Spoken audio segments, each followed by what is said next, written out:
Hi, my name is Bob Pritchard, and I'm the host of Computer Insider at 1029whistlefm.com.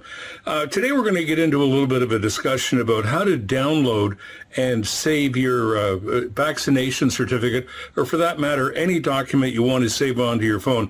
How to collect it off the internet, save it on your computer, send it to your phone, and then put it into a file location on your phone.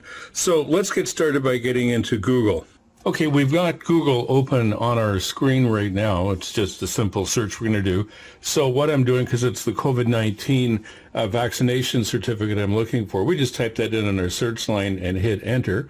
And there we have the actual links. We'll click on that.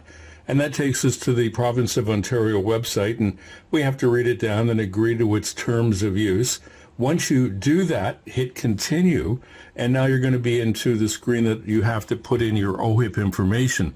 Now, I filled this out, but I'm blocking out the information. But when you're done, just click on continue, and it'll bring you to this page, and then you look for your vaccination receipts. Click continue there, and it will bring up the 2 receipts for both of your vaccinations, and that's what they look like.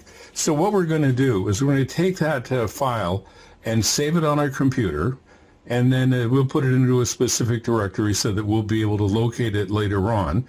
And we're going to take that file and we're going to attach it to an email and send that email to ourselves.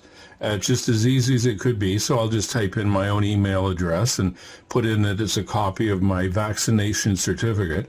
And then I'll just email that to me, where I'll be able to pick it up on my phone in the mail directory. So there it is. We've done the addressing. We've located the file. We put it in.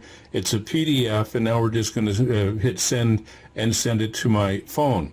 So as we switch over to the phone, and there's what the screen looks like on the phone, I open up the email, and there's my message. So all we do is double click on that, and you can see the file is there. So we'll open that up and save it to a directory on my smartphone. So once you've got all of that done, you can hold the button down, and it will let you take that file and attach it to the screen, and there it is for you. I certainly hope that helps you with your project about getting documents stored on your phone for easy access as we go forward. Thank you very much for joining us. I'm Bob Pritchard, your host on Computer Insider.